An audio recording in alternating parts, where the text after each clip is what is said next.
Onde não há profecia, o povo se corrompe. Tem uma forte profecia aqui nos Estados Unidos que está rolando, que está fazendo as comunidades americanas, russas e ucranianas imigrarem, porque é de um país para o outro, daqui dos Estados Unidos para ir para o Brasil. E isso começou agora em 2022. A gente hoje está em junho, no dia 27 de 2023, e isso começou agora, esse ano que passou. Isso sempre é interessante, né? Sempre é interessante quando a gente vê assim, gringo indo pro Brasil. E aí o que aconteceu, né? Eu cheguei, foi esse pastor local, ele chegou comigo e ele falou assim pra mim: rapaz, ele gringo, chegou comigo e falou: eu vou te falar um negócio que tu vai ficar assim, pensativo. Eu falei: fala que eu te escuto. Ele falou: aqui em Idaho, que é o estado do lado onde eu moro, no Oregon, falou o nome da igreja, falou o nome da comunidade e falou que soltaram uma profecia ali. Não sei quem, não sei como, mas essa profecia ela tá se espalhando por todo o Idaho, todo o estado do Idaho. Chegou aqui no Oregon e agora também tá aí no Washington. Então tá subindo, né? Tem o estado do Idaho aqui, aí o Oregon e tem o Washington aqui em cima. E a profecia fala que a próxima potência mundial vai ser o Brasil. Aí eu fiquei surpreso porque isso não veio da boca de brasileiro, isso veio da boca de gringo. E aí eu fiquei surpreso de ter escutado aquele negócio e eu falei: me conta mais. E aí ele me disse: olha, a profecia tá falando que essa... Bom, não sou eu que tô falando, é o pessoal daqui. O pessoal falou que vai ter um conflito entre os Estados Unidos e a China até o final dessa década. Isso que eles estão falando. Não sou eu que estou falando esse negócio aí. Quem tá falando é o pessoal dessas comunidades proféticas aqui do estado do Idaho, do estado do Oregon e do estado do Washington. Que se espalhou essa profecia, tá uma febre e todo mundo tá falando esse negócio aí. Eles falaram que vai ter um conflito entre Estados Unidos e China. E o Brasil é a bola da vez, porque falou que a próxima potência mundial até o final dessa década é o Brasil. Porque desse conflito, o Brasil será abençoado. Aí, claro, né? Achei aquilo super engraçado, pra ser bem transparente e honesto com vocês. Quando vocês me seguem no meu Instagram, agora tem um negócio que é a comunidade do Instagram. É um negócio, uma ferramenta nova que tem. E lá eu coloquei pra vocês essas histórias. Eu acredito que vocês estão lá comigo. Alguns de vocês, não todos, né? Tem pessoas que estão lá e tal. E eu botei em inglês e português esse negócio que aconteceu. Eu achei engraçado pra burro. E o pessoal reagiu aqui, né? Porque é o seguinte. Isso é interessante, porque, olha só, tem uma outra profecia aqui. Que isso foi antes do... Tem que falar por códigos, né? Antes do 45, né? Antes do 45. Sabe quem é o 45? Aquele presidente que tava aqui e tal? Pois é. Antes dele ir embora daqui, eu diria que foi no último ano do primeiro mandato, que vai ter o segundo. E ele falou que... Tá, tava tendo aqueles conflitos ali, o pessoal achou incrível que ele conseguiu fazer a paz com o gordinho da Coreia e tal. E aí o que aconteceu? Aí o que aconteceu foi o seguinte, pessoal. O que aconteceu foi o seguinte. Que soltaram uma profecia aqui nos Estados Unidos, tá? E essa profecia é aquele negócio que, tipo assim... É tipo assim, exemplo. Eu recebo uma revelação, recebo uma profecia. Aí tem aqui a Cleide Medeiros, tá ali orando e recebeu a profecia também. Aí tem a Cristina Chagas de mentoria, olha ela aí. Recebe uma profecia também. E aí, tipo assim, quando a gente vai conversar, eita, é a mesma profecia, a mesma revelação. Aí tu sabe que aquilo ali é Deus, entendeu? Então o que aconteceu foi que no último ano do mandato do 45, tinha uma profecia que soltaram que falaram que vai ter um daqui, Porque a profecia falava que, na visão, saía um punho de ferro daqui dos Estados Unidos. Saía um punho de ferro muito grande assim, que ele chegava, ele dava um soco na China. E aí, nessa revelação, eu entendia que ia ter uma guerra. E o único que tem coragem de fazer isso, tu sabe quem é? Aí tá, o que aconteceu foi que eles falaram que ia ter esse negócio aí, ia ter essa profecia, que ia ter essa revelação, e que a pessoa ficou em alerta, né? Só que aí tu sabe que teve essa treta toda do primeiro e do segundo mandato, de repente um outro alguém foi eleito, que até hoje é muito suspeito. Ninguém acredita. Não estou falando que ele não recebeu. Estou falando que ninguém acredita que ele ganhou esses 81 milhões de votos. Isso muita gente aqui nos Estados Unidos, de direita e de esquerda, acha. Até os próprios libertários não engolem essa. Ninguém engole isso. Ninguém acredita. Não estou falando que ele não recebeu. Que ele não teve. Estou falando que o pessoal não acredita. Aí o que aconteceu? Agora em 2022, que é o ano passado, no término dessa pandemia, desse negócio, que na verdade oficialmente terminou esse ano, né? Mas quando foi ano passado já tava ficando melhor e tal. E aí, essa comunidade profética em Idaho, que não tem brasileiro no meio, não é liderado por brasileiro, não tem ninguém de influência brasileira, soltaram essa revelação de que o Brasil é a bola da vez e ele será a próxima potência mundial. Aí o que aconteceu? Esse grupinho, e olha, eu não tô falando de 200 e 300 pessoas. Eu estou falando de só ano passado, meus amigos. Hoje é dia 27 de junho de 2023. Só no passado foi 2.000 pessoas de Idaho, Washington e do Oregon que saíram daqui para comprar terra, fazenda, gado, vaca no Brasil e estão levantando casa aí para morar aí, porque estão falando que o Brasil será a próxima potência mundial. Isso é muito interessante, porque eu ri, claro, né? O pastor falou isso pra mim, eu achei graça. Eu falei, pastor,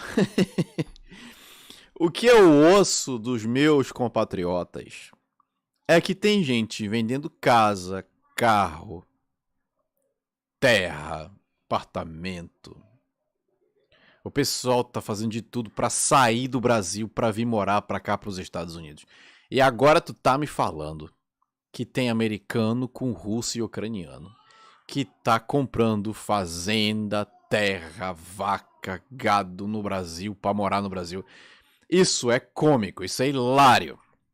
Porque enquanto tem tanta gente querendo vazar do Brasil pra ir embora daí, tem gente que tá saindo daqui pra morar aí. Só no passado foi 2.000 pessoas. Então tenha certeza que vai vir mais. Agora, outra coisa interessante, né? Quando foi ano passado, vocês sabem que eu visitei o Brasil. E aí eu dei um pulo em Santa Catarina, fui ver o grande, ilustre apóstolo Luiz Hermínio. Foi um negócio muito legal. Minha família amou ele, meus filhos, minha esposa. Amamos a esposa dele e tal. Fazemos uma amizade incrível. A gente comeu junto. Foi um lanche muito abençoado depois do culto. Ele pagou.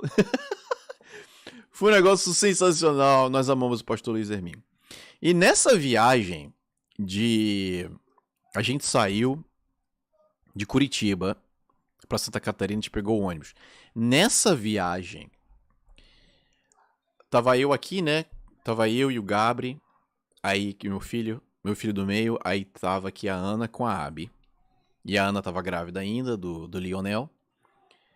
Aí a minha esposa escutou um pessoal dentro do ônibus falando uma outra língua. Mas ela sabe que não é português, né? E ela chegou, viu, né? Ficou olhando, observando, mulher sempre bastante observadora. Ela viu que aquilo ali não era inglês também, perguntou: Oi, tudo bem? Olha aí, né? Meu nome é Ana, não sei o que e tal. Vocês são da onde? Aí esse casal falou que do. Eles são alemães que moravam no Canadá, mas aí por questões de várias coisas que estavam acontecendo no Canadá, o que eles fizeram? Eles venderam tudo que eles tinham no Canadá e foi toda a família morar em Santa Catarina. E os caras não sabem nem falar português ainda. Venderam tudo que tinha lá no Canadá para morar em Santa Catarina. Então, quando o pastor local daqui, que não é brasileiro, ele é gringo, chegou comigo e ele falou pra mim. Isso foi agora, recentemente, meus amigos. Por isso que eu botei lá na comunidade lá do Instagram, que agora, como eu falei, no Instagram até agora tem comunidade. Ele chegou comigo e ele falou, rapaz, o Brasil é a próxima potência, cara. O Brasil é a próxima potência. Eu associei com os fatos e pude garantir que isso bate. Eu não sei o que vai acontecer até o final dessa década, mas como vocês bem sabem, eu estou terminando de escrever aqui um livro que fala A Década de Luz e Trevas, onde eu compartilho com vocês uma revelação que eu recebi sobre essa década. Eu tive um arrebatamento de espírito, o anjo me levou em um lugar... Bom, não vou dar muitos spoilers aqui do e-book, mas tá lá no livrosproféticos.com.br. A Década de Luz e Trevas. Tive arrebatamento, o anjo tava lá, tava passeando com o anjo, aí ele chegou e me falou como é que seria essa década. E aí me falou de uma série de coisas que aconteceram no final dessa década, a década seria 29, 30, 31.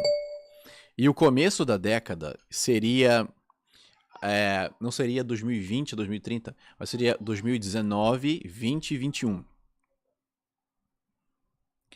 E aí o que aconteceria nessa década é que aconteceria várias coisas que iria trazer, ia ser caos, o mundo voluntariamente iria mergulhar em densas trevas, mas a igreja, ela iria ter o maior avanço econômico que nunca teve na história da vida, nessa década agora. Isso foi interessante porque, olha só, né?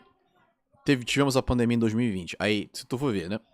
Aí teve, na verdade foi 2019 que começou a pandemia, começou lá na China. Aí teve a pandemia em 2019, aí foi 2019 e 2021. Foram 3 realmente anos de pandemia, esse foi o início da década. E aí terminou oficialmente em 2023.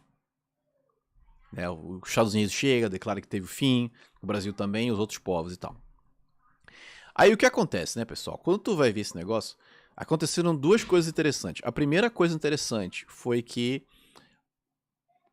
Bom, não sei aí no Brasil, mas aqui nos Estados Unidos o povo não quer mais trabalhar. O maior número de desemprego que nunca teve na história dessa nação. Ninguém quer mais trabalhar porque na época do 45, do outro presidente, o que aconteceu foi que o povo americano recebeu uma grande quantia de dinheiro para poder... Era como se fosse assim, um auxílio emergencial de crise sanitária na nação. Então, mensalmente, eles recebiam entre 4 a 6 mil dólares do governo. O governo chegava e liberava. E teve organizações fundadas pelo governo que chegaram e falaram, olha, se tu tá no negócio hoje, tu tá numa crise, fala pra gente que a gente faz um empréstimo e de repente esse empréstimo pode até ser perdoado e tu não paga de volta. É o que aconteceu. O americano ficou com grande poder aquisitivo, monetário, de dinheiro vivo. Com isso, quando a pandemia termina, o povo não volta mais pro trabalho, o povo agora cria empresa, compra casa, faz Airbnb, aluga imóvel. Então, agora, os Estados Unidos hoje tem essa crise de não querer mais trabalhar, porque o pessoal entendeu que ele pode ser empresário. Essa foi a primeira coisa. A segunda coisa que acontece é o avanço da inteligência artificial. A inteligência artificial, ela aparece, e quando ela aparece, ela força as empresas a fazer com que toda a estrutura dela venha a ser robotizada. Ela automatiza todas as corporativas e empresas para não depender mais de empregado.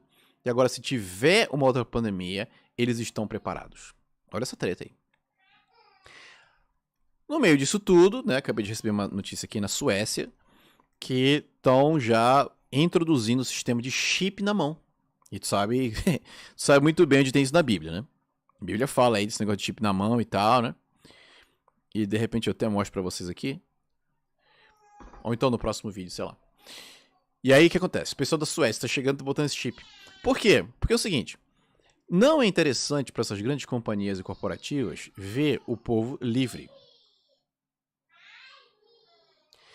Já imaginou toda corporativa e toda mega corporativa entendendo que tu pode ter tua própria empresa? E se tu quiser ser o teu próprio empresário, tu pode ser? Quem é que vai trabalhar? Então eles têm duas opções. Ou eles chegam e forçam massivamente a inteligência artificial para não depender mais de ti como empregado. Ou então forçam você a trabalhar através do chip. De acordo com o que nós vemos aí na internet, né? Qualquer um pode procurar por esse tipo de conhecimento. Depois, do final dessa live, tu chega e procura. Não agora, depois. Então, Deus tinha me falado que por causa dessas coisas, essa década haveria um grande avanço econômico, porque a igreja seria forçada a pensar fora da caixinha. Você tá entendendo? A igreja não teria uma outra opção. Se ela quisesse ser livre financeiramente, ela teria que entrar com um sistema de gestão, onde ela se tornaria a sua própria empresária. E aí, nessa revelação, Deus me disse que a gente via, eu via, junto com os outros crentes, pastores e líderes que eram pastores e ministros na obra e também empresários ao mesmo tempo. O ministério não era empresa. A empresa era algo que eles rodavam do lado e aí tinha o ministério. Nessa década, isso que é interessante. A Águia está falando, empresário não é trabalho? Não sei se essa pergunta foi feita com ironia ou não, né? Mas eu acho que é bem claro de entender isso, né? Não estou falando de uma carteira de trabalho, né? Eu estou falando de você se tornar um empresário onde você é o seu próprio gestor e você não depende do emprego. É isso que eu estou falando. Espero que tenha entendido, né? Então, o que acontece é que quando você se torna um gestor e você se torna um empresário, você agora não depende de um trabalho secular. E porque você não depende do trabalho secular, você agora pode operar nos negócios do reino. Os negócios do reino é um negócio super importante, super poderoso, porque quando você tem toda a total liberdade de usar o teu próprio tempo para as finalidades do reino, você agora flui em tudo. Você flui nas questões que interessam. Quando você tem um emprego, é impossível de você ter um ministério ao mesmo tempo. Porque se você tiver um ministério e um emprego ao mesmo tempo, tu não vai poder viajar. Não vão ser 8 horas da tua vida que vão estar ali comprometidas, mas vão ser de 10 a 12 horas. Porque, digamos que tu trabalha de 8 às 5 da tarde. Primeiro que no Brasil tu não sai às 5 da tarde, tu vai sair 6 ou 6 e meia. Segundo, que quando tu tiver horário de almoço vai ser entre 1 a 2 horas, não vai ser 30 minutos. E a outra coisa é que quando tu tiver que acordar cedo, tu não vai acordar às 7h50, tu vai acordar às 5h30, 6 da manhã para poder chegar no trabalho às 8. Então, o teu trabalho, ele vai exigir muito mais do que tu imagina. E aí tu não vai poder estar funcionalmente trabalhando 100% na obra do Senhor. Então, a única forma de você poder operar no ministério é através de você se tornando um gestor e um empresário do reino. Isso foi o que Deus me falou. E é por isso que tu tá vendo aqui, ó. Esse workshop que eu vou fazer dia 21 de julho na cidade de Curitiba, no Paraná. Onde eu vou estar ensinando para você como é que você se torna um gestor e um empresário do reino. Como é que se mata a dívida, como é que você pode virar um empresário do reino, um gestor da tua casa. Tu não precisa alugar nada. Tu não precisa fazer nada de extraordinário como a era industrial te ensinou. Você vai simplesmente virar um empresário da tua casa aí mesmo da internet. Não vai precisar contratar muita gente se tu quiser. Se tu não quiser contratar ninguém, tu não contrata. Isso é um negócio super poderoso, que vai estar bem aí. O website já deixei para vocês. Vou deixar aqui no chat mais uma vez. E vou falar para você que as vagas são limitadas. Só tem aqui algumas vagas, não tenho muitas, hein? E vai ser pessoalmente lá em Curitiba. E eu vou deixar aqui mais uma vez, pãoprofético.org. É um negócio tremendo, meus amigos. Você que tá offline aqui, vou deixar nos comentários pendurado. Meus amigos, por que isso está acontecendo? Por que todos hoje estão prestando atenção no Brasil? Por causa disso daqui. Eu vou mostrar pra vocês aqui. Oséias 14. Essa foi a palavra que Deus me deu hoje de manhã quando eu tava orando. Ele falou pra mim aqui: volte, ó Israel, para o Senhor seu Deus. Seus pecados causaram sua queda. Prepare o que vão dizer e voltem para o Senhor. Peçam-lhe: perdoa todos os nossos pecados e, por misericórdia, recebe-nos, para que te ofereçamos o fruto dos nossos lábios. A Assíria não nos pode salvar. Não montaremos cavalos de guerra. Nunca mais diremos: nossos deuses, aquilo que as nossas próprias mãos fizeram, porque tu amas o órfão. Eu curarei a infidelidade deles e os amarei de todo o meu coração, pois a minha ira desviou-se deles. Serei como orvalho para Israel. Ele florescerá como lírio, como cedro do Líbano, aprofundará suas raízes. Seus brotos crescerão, seu esplendor será como o da oliveira, sua fragrância como a do cedro do Líbano. Deus está com o Brasil. Deus vai abençoar a nação brasileira. Não olhe para a política, não olhe para o presidente, não olhe para quem está nessa gestão, olhe para o Senhor Jesus. Porque o compromisso da nação brasileira é com Deus. Você não foca naquilo que você vê no TikTok, no Instagram. Você não foca naquilo que você vê na televisão, na mídia. Você foca naquilo que Deus está focando. Vou falar para vocês aqui, pessoal. Seja a geração que vê e faz só aquilo que o Pai está fazendo. Como Jesus disse, eu só faço aquilo que eu vejo o Pai fazer. Você não tem que se ligar nessas mídias, não tem que se ligar nessa podridão que existe aí fora de negatividade que faz com que roube tua fé e tu venha falar aqui, de repente, às vezes, ou dentro da tua casa, besteiras como: ah, o fulano de tal tá no governo, ah, o fulano de tal tá no STF. Será mesmo? Não vai acontecer nada. Que isso, gente? A palavra fala que nós temos que orar por nossas autoridades. E a palavra fala que a igreja possui autoridade nessa terra através da legislação espiritual no poder do sangue carmesim de Cristo Jesus. Então é hora da gente refocar e recalibrar nossa visão e entender que Deus não interrompeu, bloqueou, cancelou e esqueceu as promessas que ele tem para o povo brasileiro. É hora de forçar e entender que sem oração nós jamais entenderemos o poder que habita no poder do sangue de Jesus para a nossa vida. E a oração tem poder. E a Suzane está aqui para confirmar isso. Olha aqui, Suzane Santana, olha só. Esse testemunho chegou também hoje aqui, ó. Mais um testemunho. O Senhor orou semana passada pelo meu parto e eu estava com uma taxa de glicose alterada, era classificado como diabetes gestacional, e o Senhor Jesus me curou. Desde aquele dia da oração, minha glicose está baixa para a honra e glória de Deus. Que bênção! Até pedi autorização, ela falou que podia e tá aí para a glória de Deus. A oração tem poder. Tu tem que entender isso, que a oração tem poder. As coisas estão difíceis, ore a Deus, Ele vai te dar instruções divinas. Isso é um negócio maravilhoso. Enquanto vários brasileiros hoje estão querendo sair do Brasil e abandonar e falar várias coisas com relação ao governo, entenda que ele tem o melhor para você. É isso aí, meus amigos. Eu vou nessa. Nunca se esqueça. Deus fala e Ele vive. Vejo vocês amanhã, às 9 da noite, no horário de Brasília. Eu espero que você tenha curtido o canal Yeshaya. Se gostou, se inscreve no canal e ativa o sininho para receber notificações.